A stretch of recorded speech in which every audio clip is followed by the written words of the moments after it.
দেশের সর্বোত্তরের জেলা পঞ্চগড়ে শীত পড়তে শুরু করেছে। সন্ধ্যার পর হিমেল উত্তরে বাতাসের সাথে সাথে চারদিক ঢেকে যায় কুয়াশায়। গত কয়েকদিন ধরেই এখানকার তাপমাত্রা থাকছে 12 থেকে 13 ডিগ্রি সেলসিয়াস। পঞ্চগড়ের শীত নিয়ে আরো জানাতে যুক্ত হচ্ছেন প্রতিনিধি সিদ্ধার্থ কর্মকার। সিদ্ধার্থ, বোঝাই যাচ্ছে হেমন্তের মাঝামাঝিতেই বেশ ভালোভাবে শীত তার জানান দিচ্ছে। কি অবস্থা সেখানে? আর আরেকটি বিষয় বলবেন যে পঞ্চগড়ের কাঞ্চনজঙ্ঘা সবার কাছে বেশ আকর্ষণীয় একটি জায়গা, সেখানকার কি অবস্থা, এখনো কি দেখা যাচ্ছে?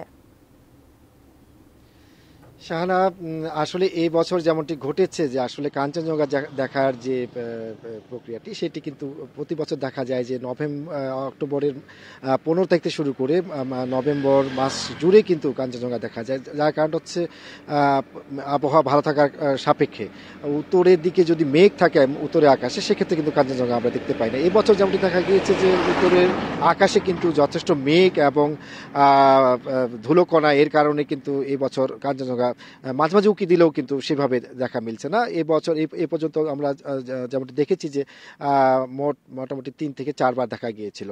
তো অনেক এই বছর এই আবহাওয়ার কারণেই কিন্তু আকাশে মেঘ থাকার কারণে কাঞ্চনজঙ্ঘা দেখা কিছুটা কম পাওয়া যায়। তো পর্যটকরা তারা কিন্তু আসছেন, তারা কিন্তু অন্যান্য যে স্থানগুলি রয়েছে সেগুলি তারা দেখে কিন্তু তারা পঞ্চগড়ের সৌন্দর্য সেটি নেওয়ার চেষ্টা করছেন।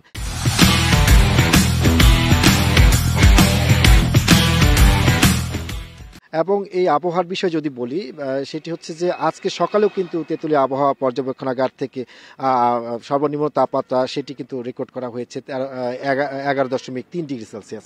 গতকালকে সেটি কিন্তু ছিল 12.1 ডিগ্রি সেলসিয়াস। তো এই যে প্রতিদিন কিন্তু দেখা যাচ্ছে যে তাপমাত্রা কিন্তু নিচের দিকে নেমে আসছে, সর্বনিম্ন তাপমাত্রাটি। এবং দিনের বেলা যেটি ঘটছে যে সর্বোচ্চ তাপমাত্রা সেটি কিন্তু দেখা যাচ্ছে যে 28 থেকে 30 ডিগ্রি সেলসিয়াসের মধ্যে এটি কিন্তু থাকছে। যার কারণে এই যে এই সর্বনিম্ন এবং সর্বোচ্চ তাপমাত্রার তারতম্য, এই কারণে কিন্তু বিভিন্ন রোগ বালাইয়ের সংখ্যা কিন্তু বেড়ে গিয়েছে। এই কারণে কিন্তু মানুষজন তারা কিন্তু বিভিন্ন রোগের জ্বর সর্দি কাশি থেকে শুরু করে বিভিন্ন শীতজনিত নানা রোগে তারা কিন্তু আক্রান্ত হয়ে তারা কিন্তু হাসপাতালে যাচ্ছেন চিকিৎসা নিতে।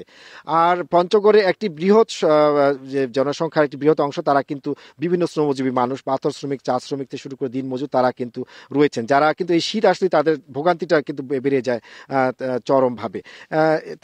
এবার যে শীতের যে প্রস্তুতির যে ব্যাপারটি সেটি কিন্তু আমাকে জানানো হয়েছে জেলা প্রশাসনের পক্ষ থেকে যে এই পর্যন্ত তারা কিন্তু 2000 তারা কিন্তু শীত বস্ত্র তারা বিতরণ করেছেন এবং তারা 1 লক্ষ শীত বস্ত্রের চাহিদা দিয়েছেন।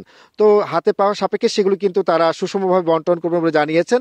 আর যারা শীতার্ত মানুষ তারা কিন্তু দাবি করছেন এই শীত বস্ত্রগুলো তাদের কাছে যেন সময় থাকতে যেন তাদের হাতে পৌঁছানো সম্ভব হয়, তাহলে তাদের পক্ষে উপকার হবে।